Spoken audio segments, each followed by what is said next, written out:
Hey, and welcome to the Rewind podcast of Forward Church. In this space, we take a look back at our Sunday morning messages. Each week, we're going to gather the folks who've been teaching across our sites here at Forward Church, and we're going to dig a little deeper into the conversation that we start on a Sunday morning. We want to invite you to be a part of that conversation too. So if something that we're talking about on a Sunday sparks a question in you, head to forwardchurch.ca/ask us and submit the questions there, and we're going to do our best to engage well with those questions in this space. With all that said, let's get started.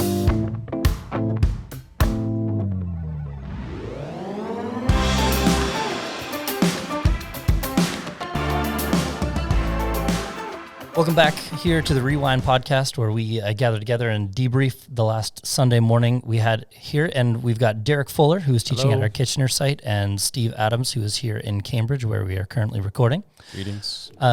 So, Steve, we're in the book of Daniel in this Upstream series. We're in week 2. Could you just give the folks listening in just a brief recap of where we are and what we talked about this past week? Sure. So we have arrived in Babylon, if you will, with Daniel and his 3 friends, and they find themselves selected as a group of sort of the keenest and brightest youth by Nebuchadnezzar's chief eunuch, and they are going to be reshaped and reformatted, if you will, through education and the world of academia to now hold a Babylonian worldview and all of that and be stripped of that which was in their past. And so part of that is, I think there's a bit of a carrot offered, which is no pun intended, where Nebuchadnezzar says, let's feed them my best food and allow them to drink my best wine, is a bit of a, you're going to be in the elite group here. And so then Daniel and his friends, who've now been renamed to be stripped of the names that had connotations and connections to the God they worshipped, and those names are changed. We talked about that at Cambridge a bit on Sunday. And now they are brought to a place in verse number 8 where it tells us that, but Daniel himself decided not to defile himself. And so he decides to make this decisions, and then his friends are going to follow suit. And then what follows after that is what are the ramifications of that decision. And because if he does that and is allowed to not take the food and the wine, that the staff of Nebuchadnezzar say, hey, this is going to be trouble for us because you're going to look kind of sullen and emaciated, and you're supposed to be the keenest and brightest, right? And yet they allow them to do that, and they do that, and then after a significant period of time, the 3 years of education, they actually look really great, and they find themselves in places of great favor because God bestows upon them wisdom and favor with Nebuchadnezzar. So that's kind of the summary of where we were on Sunday. Wonderful. And so that's the scripture we were in, and then Derek, so if somebody walked into Forward Church Kitchener on Sunday and they walked away with one golden nugget from your sermon, what are you hoping that was? So the big idea for me is that as Christians, we're called to live uncompromising lives of faithfulness to Jesus. And then we just spent the rest of our time unpacking from the story of Daniel and his friends. How do we do that? And putting some handles on how do we go about living that uncompromising life of faithfulness? Steve, is there anything different that you would say was your big idea or something that you wanted to walk away? No, I would align exactly with what Derek said. I think the only thing I would add to it is I think through the series, and we started this really on Sunday, is that we want to come to a place when we talk about upstream, ultimately, that people who are followers of Jesus are 100% responsible for 100% of their decisions. And we live in a society and an age of deflection and rationalization, but we are responsible for what we decide. And I think we're going to build more and more as the weeks go on in that particular way of thinking. Yeah, and for me, listening in, one of the things that struck me most from your sermon was you talked about the living an uncompromising life took obedience in even the small decisions. And for me, I'm like, that's where I compromise, where it'll just be like the little one-offs, and you guys both talked about justification. So one thought that came from me in regards to that was, how do we as a Christian community surround one another in a way that doesn't allow for us to do that and maintaining that obedience? So Steve, would you have any thoughts on that? Like, how do we maintain the obedience and even the small decisions? And is there a role for the Christian community to play in that? Yeah, as far as just the decisions themselves, I think, when there's some decisions that, obviously are just functional kind of decisions. Do I eat lunch at noon or 12:30? I don't think there's a whole lot of difference in that. But in the decisions that have some kind of a moral aspect to it, that are going to reflect, back to others, a piece of my character, a piece of my integrity, the worldview in which I hold. Those are decisions that are going to require, regardless of how small they are. And I think, the question we should ask ourselves, if I decide this, will there be a sense of the pleasure of God in the outcome of that decision? Now, you have to be a little careful about outcome, because sometimes you make a decision, the outcome's terrible, but that doesn't mean the decision was bad, right? Yep, right. And so you can't go to pragmatism, because sometimes you do this, you say, well, I'm going to, stand, and the outcome sort of functionally looks really bad, but it's still the right decision. But I think in decisions where it's going to reflect, a bit of what you are made of, and, then those have to be even in the littlest ones. Now, as far as Christian community goes, influence always comes by way of relationship. Yeah. And so, if you don't hardly know somebody, it's, and you go nattering on, you should not, those things tend to go over like, just don't go. But within the context of relationship, we should be loving enough and receptive enough to be able to say to people, hey, if you notice that I say something, I've done something, I've acted in a way that's unbecoming of a person who identifies as a Christ one, don't embarrass me. Don't torpedo me, but feel free just to pull me aside and say, hey, I don't think that was cool, and I don't think that was of the Lord, and I think, and those should be kind of reciprocal things, that we should all be open to that kind of loving correction, right? We should speak the truth in love, the Apostle Paul says, and I think that's the context in which we should function.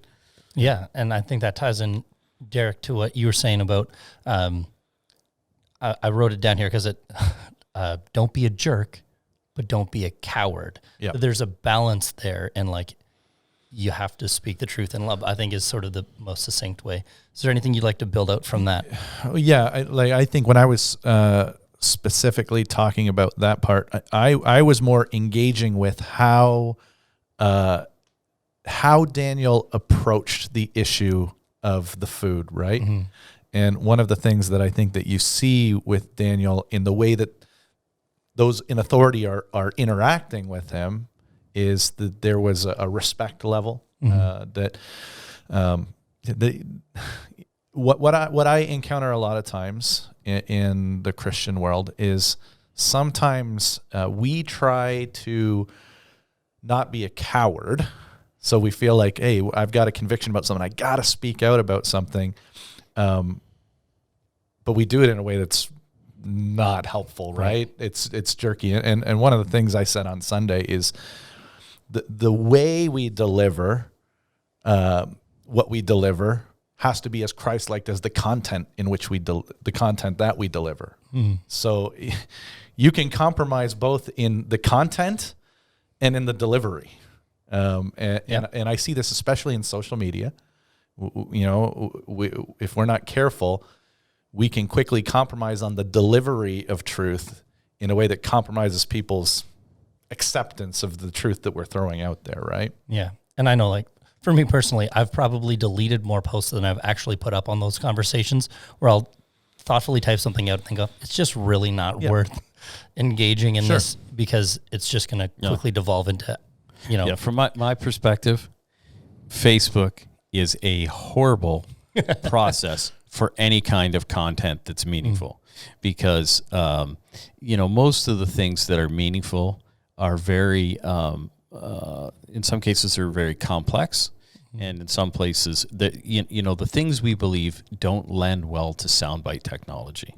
Yeah, and we live in a soundbite culture, right? And so, people come up with cliches and all these things on Facebook, and you just torpedo each other, and it's slowly or quickly, just kind of spirals down into, just a mess, right? And I think as Christians, that's not a good. And Derek's right. People who don't like content, the easiest default position and the most common default position is then to go and torpedo process.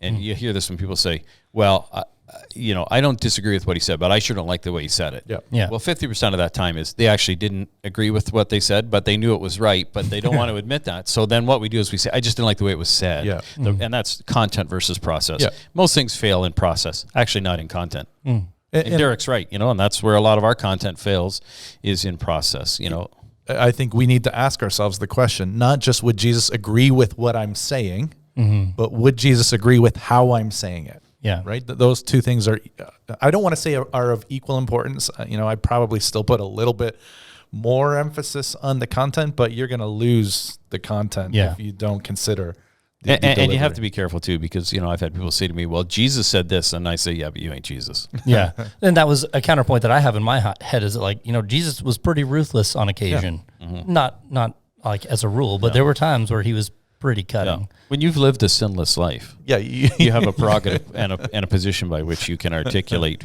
pretty vociferously, and you can go in and flip tables in the temple, right? Yeah. Where you and I just get arrested. Yeah, probably. I've been to the temple several times. I've never done anything like that. Yeah, and you've seen the security around it, so you're getting arrested or yeah. shot. And today you would be arrested if you went up into the temple and flipped the table, I think.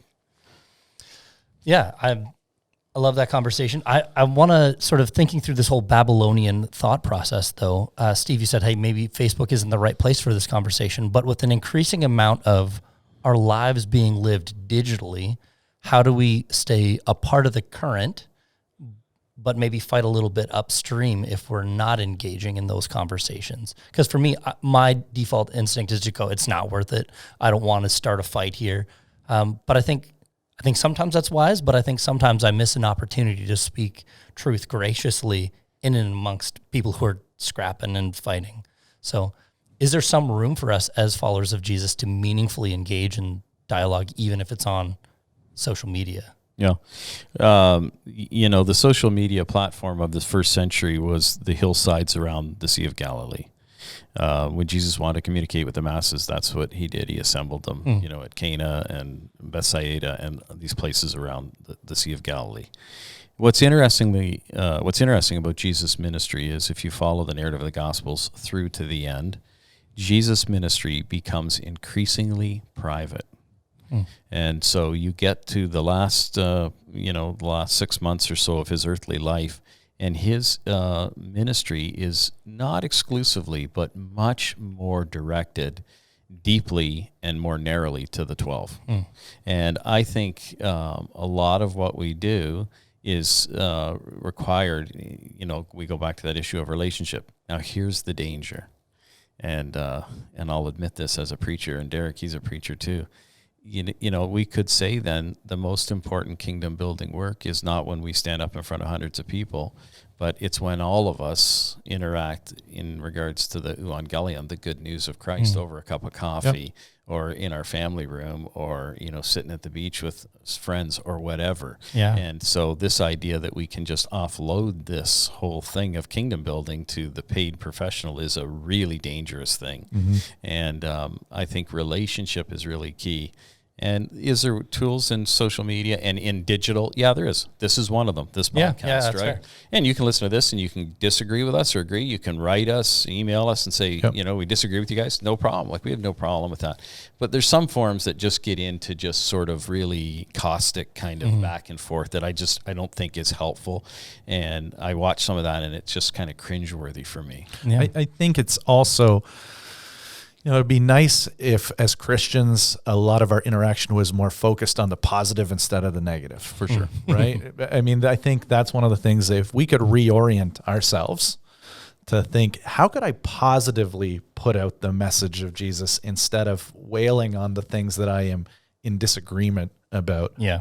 And Steve talked a little bit last week about that idea of building bridges. I think there's areas where we can look and help people see where the gospel connects, right? In helpful, encouraging ways that people would be winsome to people.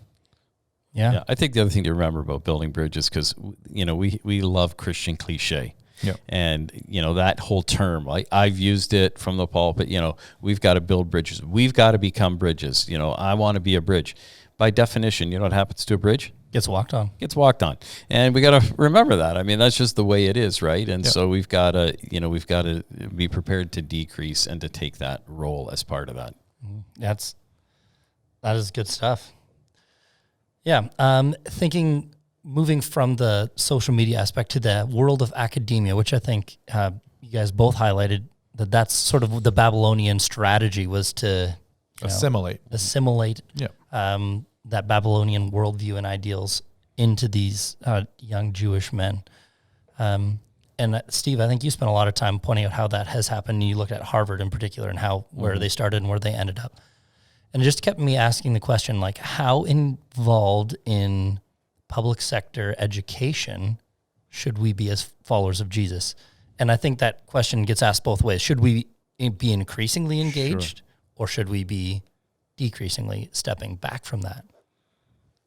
Yeah, I mean, I guess I can answer that one since I've got a spouse who is involved in public education. One of the things that I think we feel strongly about is the need to take the light into dark places. And so Amanda very much sees her role in public education as a ministry to both the students that she has in her classroom, Christian and non-Christian, and to the teachers that she's teaching with. I don't think that I think this is something that everybody has to wrestle with. And I'll tell you the conversation that we've had around the table as a family. One of the things that we have, first of all, we recognize that it's our primary job to disciple our kids. Correct. So we don't get to farm that off on the church or a Christian school and hope that they'll take the ball and run with it. Because it's our responsibility, we feel like we've got to know our kids and know the places that we can send them off into. And if at any point, if at any point we felt like one of our kids was floundering because of where they found themselves in the public education system, we would pull them out and put them into a Christian school if we felt that was the best thing for them to grow in their relationship, because that's our first and primary priority, right?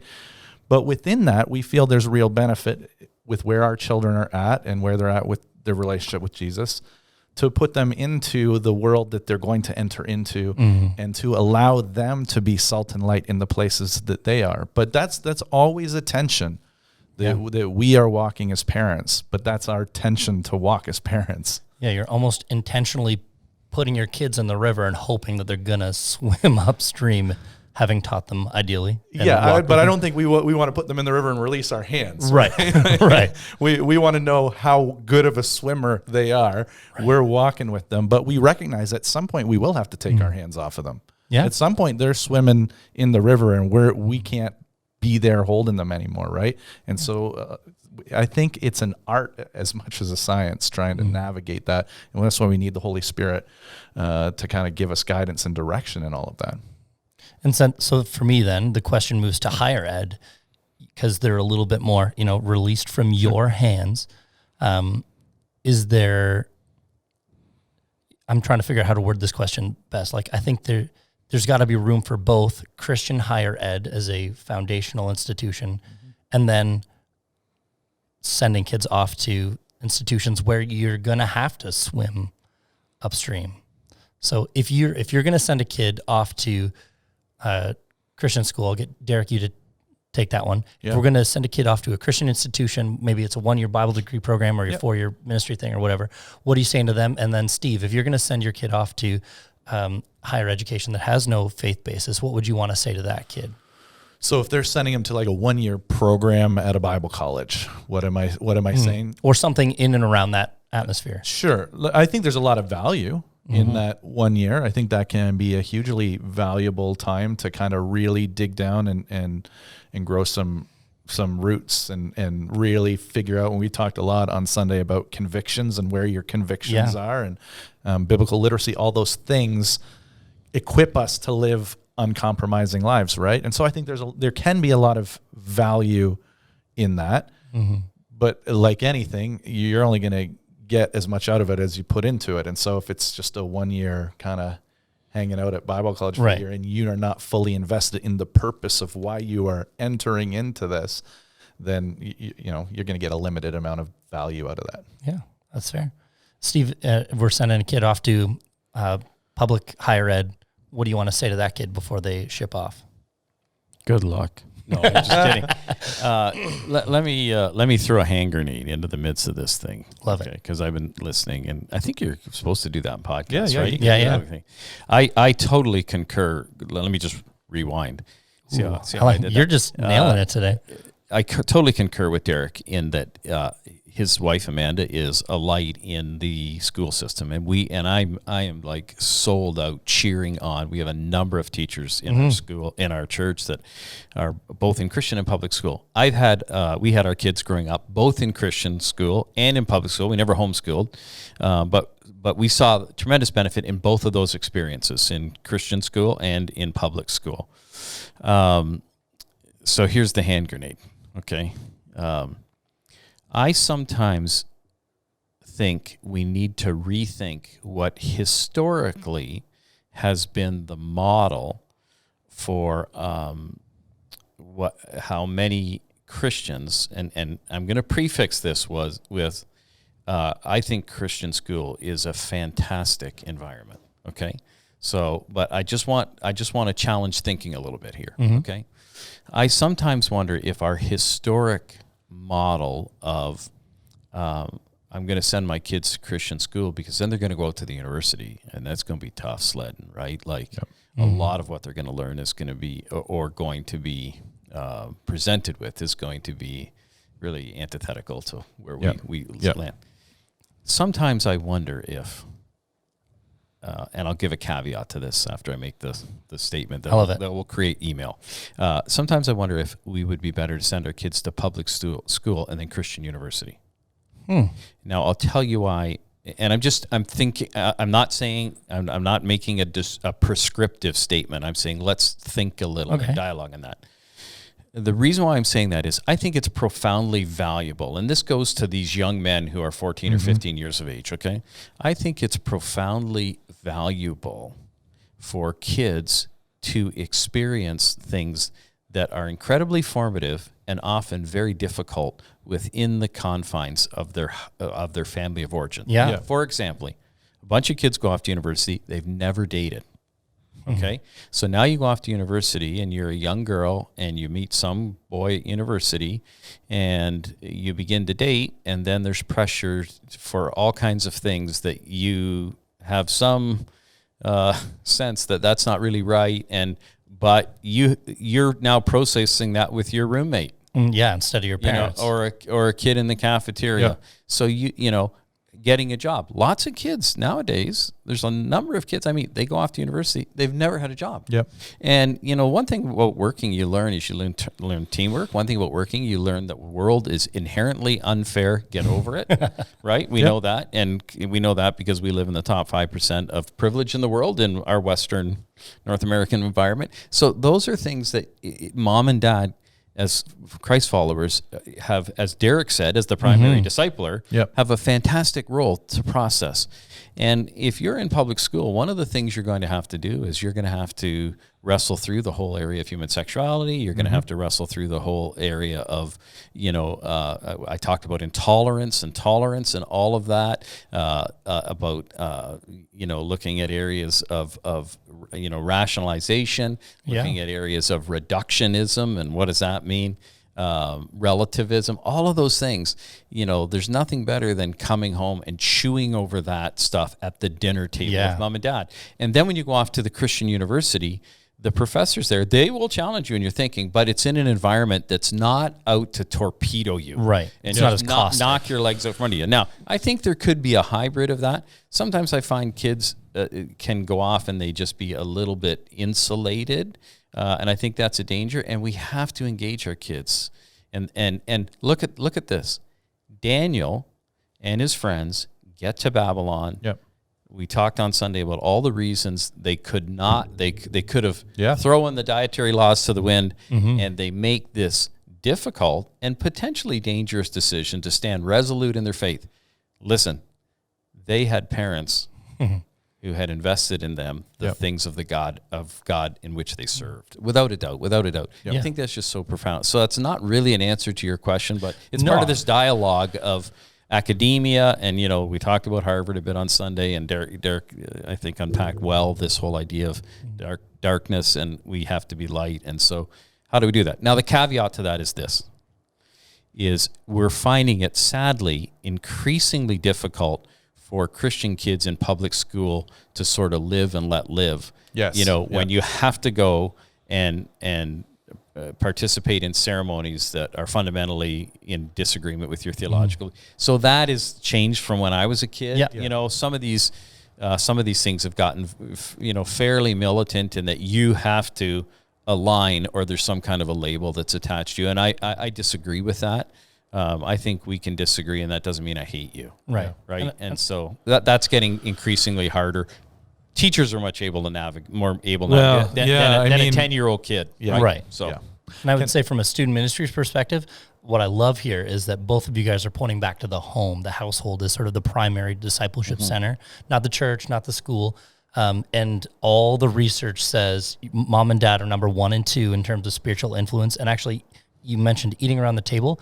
That is a high indicator of faith that's sustained past high school because from student ministry perspective, we've been talking the last 10, 15 years about how kids are sort of dropping off the map. And I think a lot of the upstream, how do we not rationalize, not, fake our way through this conversation is super relevant to our junior high school kids and specifically our, post-secondary, early on in your career folks. Let me make a loving but deliberate statement.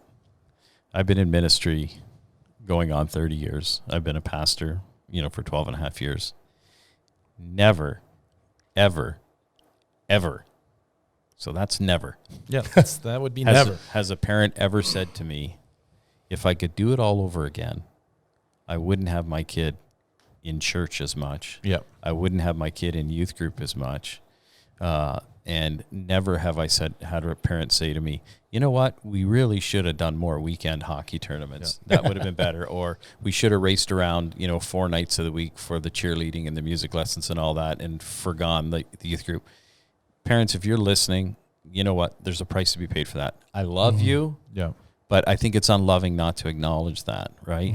And, your kid, the things that you invest at the spiritual level are eternal. They're eternal. They're going to way outlast this earthly life. Yeah. Can I jump in on that, Andrew? Because that do. ties into kind of part of where I was at on Sunday mornings. Because I love the line in Daniel 8. It said, Daniel resolved himself. That he predetermined ahead of time how he was going to act. And Andrew, you and I were talking a little bit ahead of time about the fact that oftentimes we think about that in the negative sense of the things that I will not do. Yeah. But there's positive aspects to that we need to take into consideration too. And so just jumping off of what Steve said, that as parents, we would have the conviction and pre-resolve ourselves to the fact that I will not miss Sundays. Yeah. For sports. I'm going to take my kids. That Sundays will be priority and they'll be prioritized around my worship of God. And I just think there's so many areas that as Christians, if we don't resolve ourselves ahead of time, compromise is inevitable. Yeah. Compromise is just inevitable in all sorts of areas. And we think about oftentimes the big areas of sex and sexuality, all those things, but there's all sorts of areas around, how am I going to determine what success in life looks like? If I don't predetermine ahead of time that success in life looks like uncompromising faithfulness to Jesus, it's going to quickly look like success looks like to all of my neighbors. It's going to look like moving ahead in the workplace is going to look like a bigger paycheck. And I just wonder sometimes if we were to take our calendars and our checkbooks and put them on the table, and then we had our neighbors who didn't claim to be followers of Jesus place their calendars and checkbooks on the table, how different those two things would actually look. Yeah. I think you dive right into the conversation about rationalization. And, you both talked about how the dietary laws, like we're hundreds of kilometers away, like this is being offered to us. This is what we're supposed to eat from the aspects of our friends in the book of Daniel. And then pull that into 2020 and say like, hey, this is sort of what everybody's doing. Everybody's got their kids in travel hockey and cheerleading and soccer and spending their money on the bigger boats and going to the cottage on the weekend or whatever. No. That we can quickly get ourselves into a spot where we're being unfaithful and not even meaning to do that. No. Yeah, we know that statistically in the North American church that on any one Sunday, 30% of our people aren't here. And regular attendance has gone down. For someone to say, I'm a regular attender at whatever church, that has gone down probably. I have people tell me, well, we're there twice a month, we're a regular attender. Well, the interesting thing is, and I'll just say this and be quiet, but the interesting thing is the word church, I'm part of Forward Church or I'm part of whatever church. The word church did not really come into everyday vernacular till about 325, okay, 3rd century. Ecclesia and sort of the transliteration of that, or the translation of that into this word church. Church at its core means literally gathering yep. or assembly. And so we say this, well, we're not the church here, we're the church out there. Well, actually, we're both. And when we are gathered in God's name to worship him, that is profoundly biblical. And if you're not here, then the church is, you're part of this body. There's a limb missing, and there's just, this is our Babylon in some regard. And I love what Derek said. We have to get to the place where we say, I'm not going to be able to do that because I can't miss church. Yeah. As opposed to, I can't, I can't go to church because I have to do this. And we made a lot of mistakes with our kids, but all of our kids, 2 of them are in vocational ministry. They all love the Lord. They're all involved in churches. And one of the things I think we did right is Sunday was sacrosanct, like Sunday's church day. And we made them go to student ministry, whether they liked it or not. Yeah. Just go. Okay? And I appreciate that. Yeah. And you guys are way easier to work with, right? But, I think that, and Ed said to our kids, like, that is important. And, when you're hauling your 8-year-olds and your 10-year-olds all around, you're not going to create Daniels. No. You're not going to create Daniels because you're bringing an incongruence or a dissonance in what's valuable. Yeah. And if we're missing church for you write in whatever your deal is, then that is giving an equation that's at least of equal value and more, because it just superseded that. And I think we're going to pay a very staggering price for that in our kids' lives spiritually. I mean, I think Steve actually, I think he's underestimating where we're at now in attendance. The last I heard, I think it was from Vanderbloom, they are now including regular attenders are people who attend once every 4 weeks. Yikes. Or once a month. That you are now counted as a regular attender. And the estimate is that on any given week, about 50% of people who are regularly attending your church are not present. Church leaders are like, my Sunday morning attendance, we can double that. That's my church. Well, we're really talking about your most committed people now are probably in the neighborhood of 35 to 40 weeks a year that they are present. And Steve, I know that you would kind of be with me. There was a time where it was like the only 2 weeks that you weren't at church were the 2 weeks that you were on vacation, and then you were looking for a church while you were on vacation. While you were on vacation, yeah. Oh, no, for sure. Yeah, we have changed. I was in the retail business, and I got out the same year that Sunday shopping came in, and I look back at that, and I just say God was so gracious because it's interesting. I noticed on Family Day, I was out early in the morning. I think I mentioned that last week. Yep. It was absolutely like deserted, way more than Sunday, right? And I thought, this is how Sunday used to be. And anyways, I mean, enough on that. Yeah. But I think we're going back to, there were some things done right in the life of these young men, and they had resolved, as Derek said, to live a certain way. And I'll just say this, and I know we're probably getting low on time, but, parents, encourage your children as a family exercise, right? And I don't care whether they're 10 years old or 15, or as soon as they're able to sort of, cobble together some thoughts, begin to have them write a rule of life. Okay. So, and post it up in the kitchen or post it up on the fridge or whatever, where it says, Thomas, my rule of life is, okay, number one, I always want to tell the truth. I'm going to resolve to tell the truth. Number two, I'm going to be kind.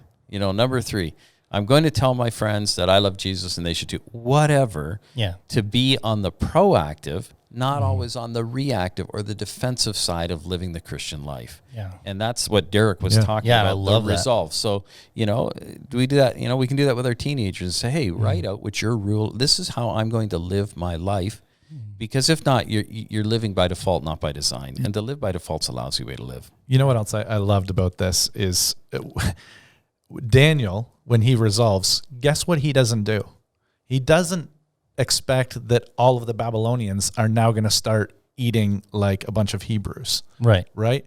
And I think sometimes we get into a real, we talk about culture wars, and we get into this conflict situation because we start expecting people who aren't following Christ to live as if they were following Christ. No, our job is to resolve ourselves to follow Christ and to allow that to stand up and shine out, not to convince a culture around us that they have to act in a different, more moral way. Yeah. I'm not actually all that, I'm not. I think there's value to following in God's ways, because I think that God's ways are always the best ways, and they will always turn out best. But ultimately, it's of little value to get people to act more morally if they don't ever come to know Jesus. Our number one priority is get people to know Jesus, allow them to begin to walk with him empowered by the Holy Spirit, and allow him to do the transformation in people's lives. Yeah, and as you're talking there, one of the high values that's raised in both the culture of the day and in church culture is love. And I think sometimes we rationalize and confuse and mix together what those two things mean from those two different camps.